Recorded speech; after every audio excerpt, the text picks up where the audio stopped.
velha mágica, a parte mais importante de toda edição. É a palma.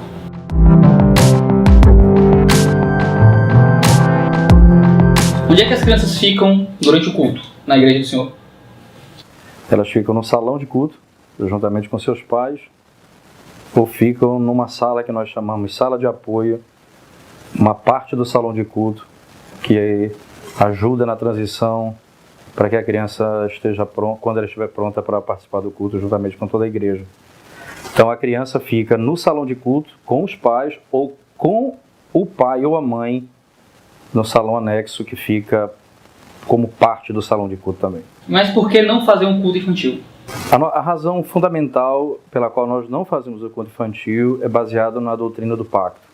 Isto é, nós cremos que Deus fez uma aliança com pai, mãe e filhos. E ele fala com a família no culto. O culto ele é uma convocação para a família adorar o Senhor.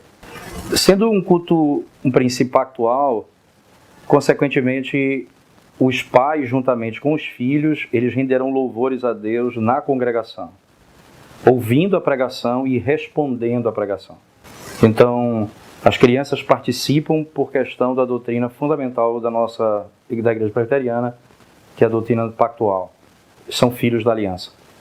Então, quem cria culto infantil ou quem retira as crianças do culto a fim de ensiná-las em outro ambiente estaria pecando contra Deus?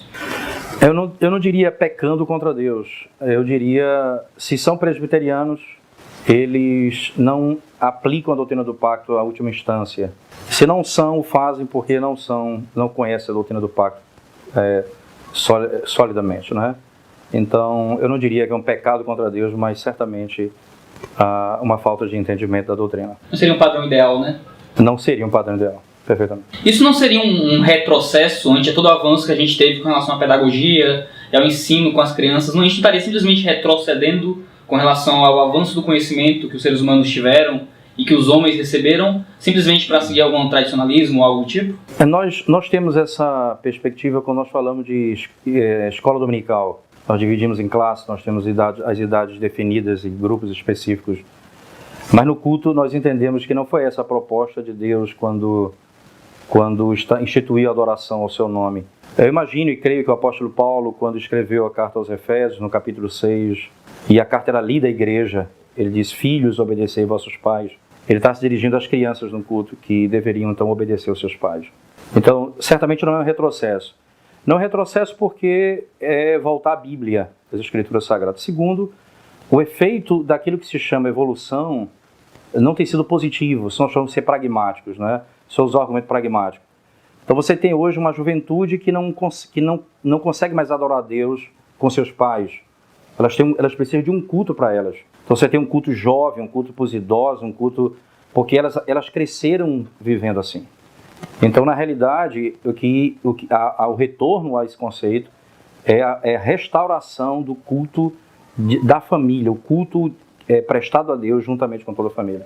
Mas como é que a criança vai compreender a linguagem que é usada pelos adultos? É importante essa pergunta porque entra a questão pedagógica e muita gente diz assim, pedagogicamente ele não vai compreender aquilo que está sendo dito. Isso, para mim, como pastor, é um problema sério porque eu preciso falar coisas complexas cada vez mais simples, porque eu me lembro das crianças no culto. Segundo, hoje nós cultuamos a Deus com toda a igreja, uma criança chorou ali no culto. Toda vez que uma criança chora no culto, eu posso ter esquecido da presença dela, mas o choro dela me lembra que tem criança no culto. E então eu preciso pregar mais simples ainda, eu preciso falar mais simples ainda, para que elas possam entender. Isso não vai fazer que a pregação acabe ficando meio boba para o adulto? Isso é um ponto fundamental. Acho que Lloyd Jones tem um pensamento muito interessante nesse sentido. Se você prega para o mais simples, o doutor entende. Mas se você prega para o doutor, o mais simples não entende. Então, se você fala para o mesmo, se a criança entende, o mais intelectual entende. De onde é que você acha que surgiu essa separação das crianças no culto? Eu acho que a sua pergunta anterior, ela responde um pouco isso. Eu acho que nós tentamos trazer os conceitos da pedagogia para dentro do culto. E nós nos esquecemos que a pedagogia de Deus, quanto ao culto, ela envolve menos imagem e mais palavra. Essa foi a palavra depois de Deus falar com Israel no Egito, vocês não me viram, vocês ouviram a minha voz. Então a glória de Cristo se revela pela fiel pregação da palavra num culto simples. Quando nós esquecemos desse detalhe, nós começamos a inserir um conceito pedagógico que a criança precisa ver imagem e aquilo outro. Então, nós podemos usar esse critério na sala de escola dominical, mas no culto público, eles precisam adorar a Deus como a palavra de Deus ordena. E aí eles aprenderão junto com seus pais, que esse é outro aprendizado. Às vezes não é a questão só de aprender a complexidade da doutrina, mas é aprender também como se comportar num culto, a reverência num culto, o que canta num culto, os hinos que cantam num culto. Porque eles aprendendo isso, nós vamos ter uma continuidade importantíssima dessa prática na igreja por gerações. Na sua comunidade, as crianças entendem as músicas que são cantadas no culto? Eu não posso falar por todas as crianças, mas eu posso tentar falar um pouco de casa, da minha filha, 4 anos de idade. Eu tenho filhos de 15 anos, eu tenho até 4 anos de idade, 3 filhos. Então, a minha filha de 4 anos de idade, uma vez aconteceu um fato muito interessante aqui conosco. Um dia a minha esposa estava conversando com ela sobre a Escritura e disse que estava escrito na Bíblia que os filhos devem obedecer seus pais. Então ela disse assim, mas isso não está na Bíblia, meu pai é o pastor da igreja, ele não pregou sobre isso na Bíblia ainda, na igreja. Aí a minha esposa disse, como não está na Bíblia? Ela disse, porque na Bíblia está, mãe, Faraó, Egito, libertação do povo de Deus, travessia do Mar Vermelho, um povo que Deus chamou para si. Aí, de onde ela tirou isso? Eu estou expondo o livro de Êxodo na igreja. Ela tem 4 anos de idade. Ela sabe exatamente do que eu estou falando no período da pregação. Legal. Mas com relação às músicas que são cantadas? Então, quando nós pensamos na pregação, as músicas da mesma forma. Nós tentamos cantar os salmos e os hinos e alguns cânticos. Nossa congregação não é salmodia exclusiva, nós somos salmodia inclusiva, não é? Nós cantamos os salmos e cantamos os hinos e cantamos também alguns corinhos que chamamos de corinho, mas muito poucos mesmo. E nós cantamos na maioria os hinos. Esses hinos, eles vão instruir os nossos filhos no modo como não apenas cantar, mas até fazer música com a teologia organizada, com o pensamento organizado, não um mantra de vai e vem das nossas músicas modernas. Não na sua maioria, não vou aqui generalizar, mas algumas delas. Então, elas sabem as letras e aí eu me pego tomando banho, meus filhos tomando banho, cantando os salmos, não é? E eu vejo que eles estão aprendendo aquela música, certamente. Quais têm sido os efeitos positivos que o senhor tem visto na comunidade em as crianças estarem continuando no culto? Algumas coisas são importantes. Primeiro, o que eu tenho procurado ensinar na igreja é que eles não vão aprender a cultuar a Deus se não aprenderem a cultuar em casa. Então, uma coisa está diretamente associada à outra, a ênfase no culto doméstico. 15 minutos que o pai tira com seus filhos para cultuar em casa e eles se sentam ao redor, você está preparando eles para o domingo para adorar a Deus corretamente. Então, o que você tem hoje, certo, são crianças que sabem mais da palavra de Deus, que se comportam mais diante do culto, diante da palavra da pregação, que me surpreendem com perguntas pós-culto, que são muito intrigantes, certo? E, ao mesmo tempo, poder ver isso voltado para casa. Os pais estão se preocupando mais em fazer o culto doméstico para instruir seus filhos no caminho do Senhor. Não é? Você tem pessoas que vêm de vários, não é? Eles vêm de uma perspectiva de vida diferente, um conceito diferente, aí chega na igreja com aquele conceito, então é um processo, não é, de desfazer perspectiva e aceitar essa outra perspectiva. Então não é simples não, mas rapidamente eles vão captando a ideia, não é? E eles veem o resultado disso. E há aquela coisa do testemunho, não é? O testemunho. Ela chega no culto e se impressiona com as crianças no culto. Quais são os efeitos que o senhor acredita que seriam negativos no ato de tirar as crianças de dentro do contexto de culto com os pais para levar para uma sala específica? Na maneira como eu acredito que a palavra de Deus estabelece essa verdade, e como é uma verdade bíblica, o só tirar as crianças do culto é um prejuízo, porque está desobedecendo a Deus. Então, independentemente do resultado que possa ter, do que ele vai aprender lá, do que ele vai adquirir lá, é um prejuízo, porque ele não está fazendo o que Deus ordena. Então, isso já é um grande problema, certamente, a desobediência.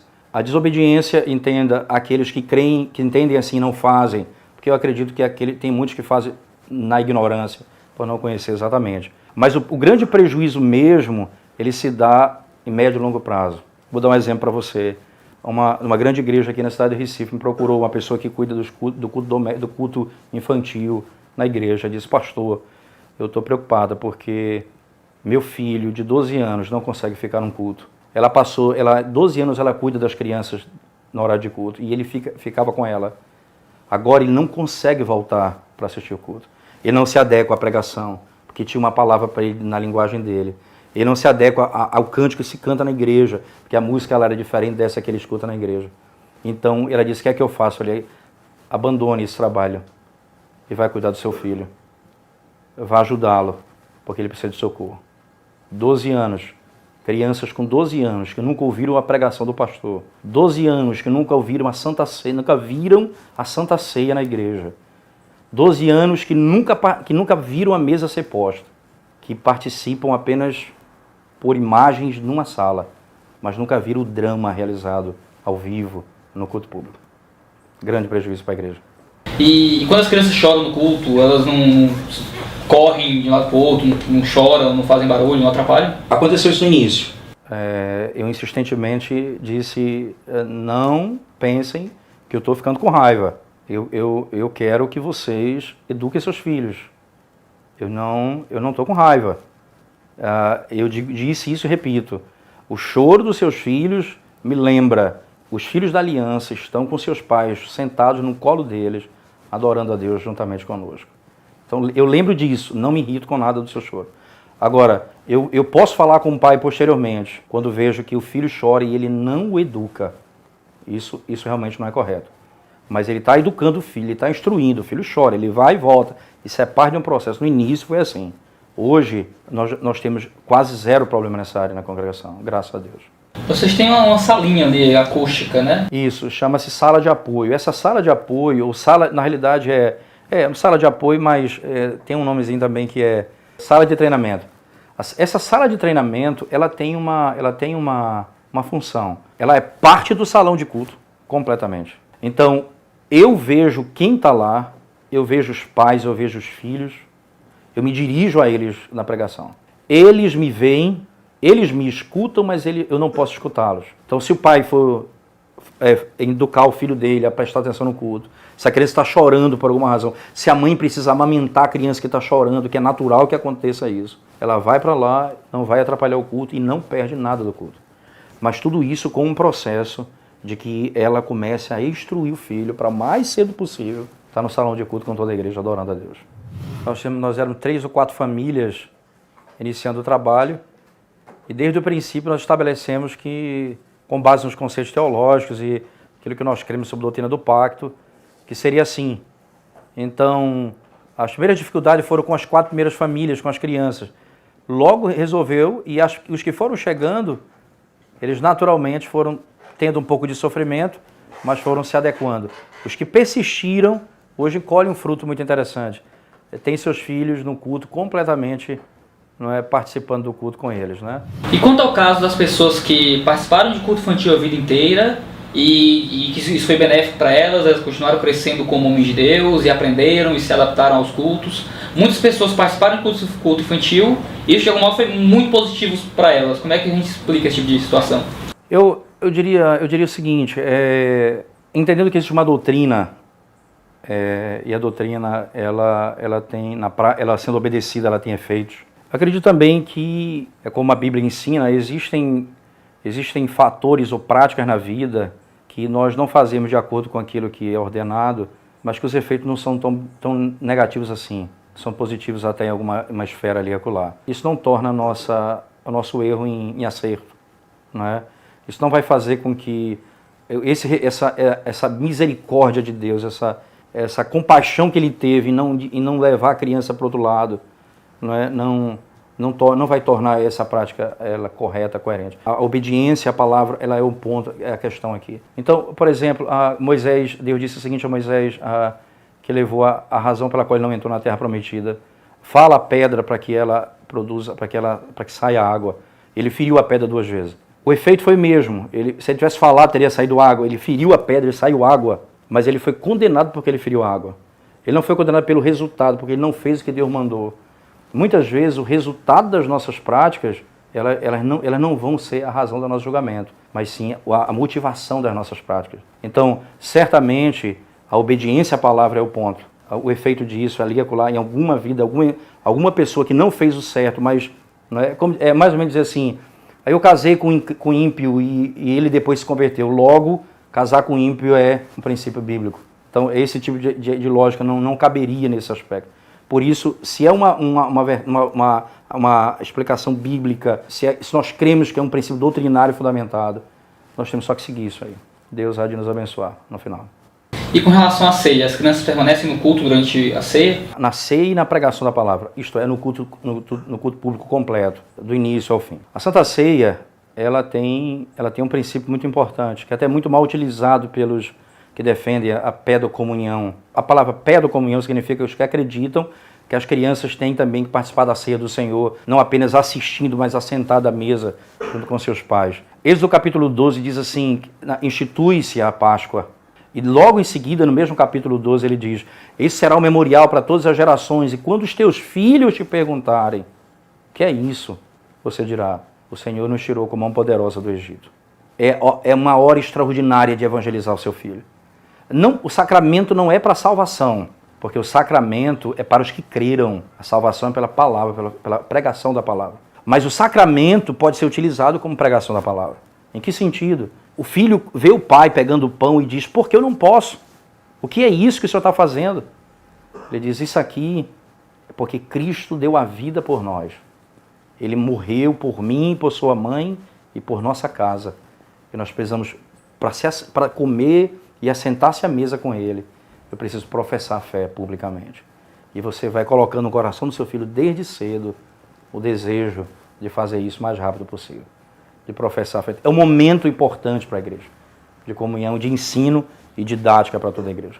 Considerando que no nosso país, no Brasil, que a gente tem taxas de analfabetismo tão altas, analfabetismo funcional principalmente, em comunidades carentes, em igrejas de bairro, em que talvez as crianças tenham um ensino precário, a gente sabe como é que é o ensino no nosso país, como é que a gente faz para contextualizar a mensagem e fazer com que as crianças permaneçam no culto quando muitas delas ainda não sabem ler direito e coisas do tipo? Eu não tive essa experiência exatamente assim, é difícil eu falar sobre isso, mas sem dúvida alguma existe uma realidade, eu estou falando de uma realidade de família do pai, da aliança, que é o pai, a mãe e os filhos. Quando você fala de uma comunidade carente, você fala de uma criança que vem sozinha para a igreja e os pais não vêm para a igreja. Isso que acontece. E muitas vezes você alcança as famílias por meio das crianças. E essas crianças, como elas se comportam no culto, elas não têm exemplo em casa, tem nada para fazer. Essa é a hora da função de que as famílias da igreja acolherem as crianças no culto. Trazer os filhos, essas crianças sentadas do lado dos seus filhos. E poder instruí-las ali naquele horário. Agora, isso é importante, os diáconos, os presbíteros da igreja, trabalharem juntamente com as famílias para o bem delas. Porque se eu pego essa criança e coloco ela numa sala à parte, eu estou deixando de dar a ela o que é mais importante, a oportunidade dela ouvir a pregação da palavra autoritativa. Isso talvez seja um ponto que eu não sei se você vai me perguntar lá na frente, mas se eu tiver tempo eu queria desenvolver.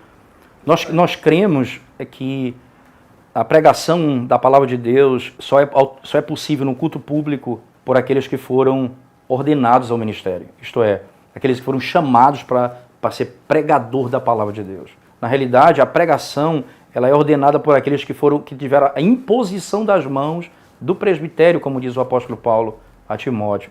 Consequentemente, quando eu tiro meu filho do culto e quando eu não permito que ele esteja ouvindo a pregação, eu digo assim, ele vai cantar com a igreja, ele vai orar com a igreja, agora Deus vai falar conosco, tirem as crianças do culto, para que elas não escutem o que Deus tem para dizer para elas.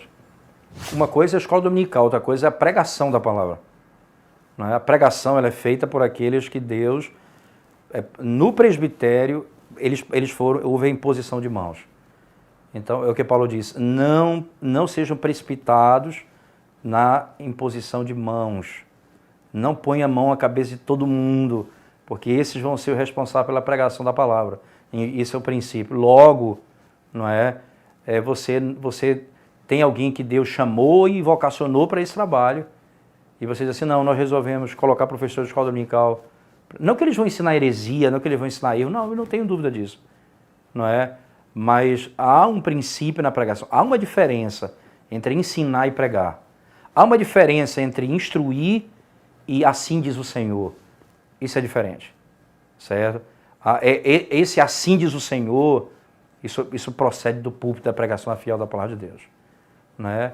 E aí eu diria isso com todas as letras, né? Um dos catecismos mais antigos da história da igreja diz assim: a pregação da palavra é a palavra de Deus.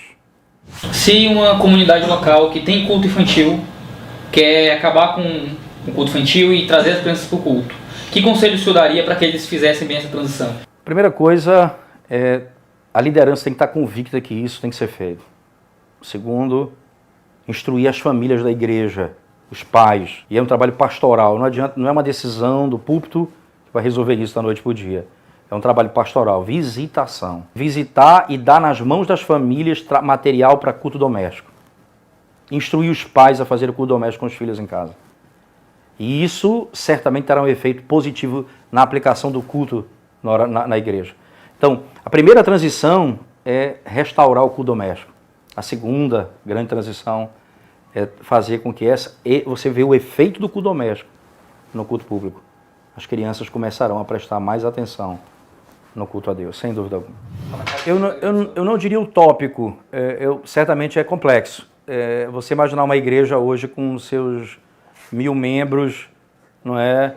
Com uma estrutura aí de 300 crianças num culto infantil e essa igreja ela passar por esse processo. Agora, não tenha dúvida que a igreja sendo convencida de que essa é uma realidade, uma necessidade e que é uma ordenança bíblica, nós vamos encontrar uma maneira de resolver isso, né? Agora, diferentemente do meu caso, nós começamos o trabalho. Então, a nossa dor não foi a dor de alguém que está com 10 anos numa igreja praticando isso e vai resolver mudar agora. Certamente tem que ter um pouco mais de sabedoria, fazer a coisa com mais tranquilidade. E o meu conselho seria, reforce o culto doméstico. Culto doméstico, esse é o ponto. Ensine as famílias a cultuar em casa. Esse seria o meu grande ponto. E aí nós íamos colher algum fruto também na igreja, certamente, com culto a Deus. Para encerrar, então, como é que o senhor então apresentaria o evangelho para uma criança? Eu apresento o evangelho a uma criança como eu apresento para um adulto. Eu tento falar para que a criança entenda. Eu não posso mudar o evangelho. Ele é simples. E a simplicidade, ela não é oposto de profundidade. Ninguém foi mais profundo que Cristo. Ninguém foi mais simples que Cristo. Consequentemente, a nossa profundidade ela precisa ser vista na simplicidade da apresentação do evangelho. Eu tento dizer o que eu digo para um adulto, pensando que a minha filha de 4 anos vai entender. Tem como o senhor fazer uma rápida apresentação do evangelho, como o senhor faria criança? De maneira muito clara, a pregação do evangelho eu faço usando imagens. Essa é uma característica que eu não aprendi um pouquinho com os puritanos do século XVII. O que eles fazem como é proibido imagem no culto, a mensagem dele é uma apresentação de imagens. Isto é, eles pregam o evangelho trazendo figuras na mente das pessoas. Então, você lembra as crianças, um exemplo muito simples, certo? Eu tentando explicar para minha filha o que é fé aqui em casa, não é? 4 anos, o que é fé, ela tem que entender o que é fé. O que significa crer no Senhor. Eu fui simplesmente, a minha cama é alta, eu fiquei embaixo da cama e disse, pula. Antes de eu fechar a boca, ela pulou, eu segurei ela. Então, depois eu sentei ela no meu colo e disse, por que você pulou antes de eu terminar? Aí ela ficou me olhando e disse, sabe por que você confia em mim? E fé significa que nós confiamos no Senhor. Não é só saber que Ele existe, não. É confiar no que Ele fez. Eu sei que o que Ele fez, eu posso me jogar, eu posso estar nos braços dEle, eu posso confiar nele, que Ele não vai me decepcionar. Então, a imagem captura para mim algo que a criança pode entender. E a isso eu preciso cada vez mais ser treinado. Esse é meu grande dilema como pregador. Tentar falar com imagens para que as crianças, sem imagem, vejam a glória de Cristo. Amém. Paulo. Prazer.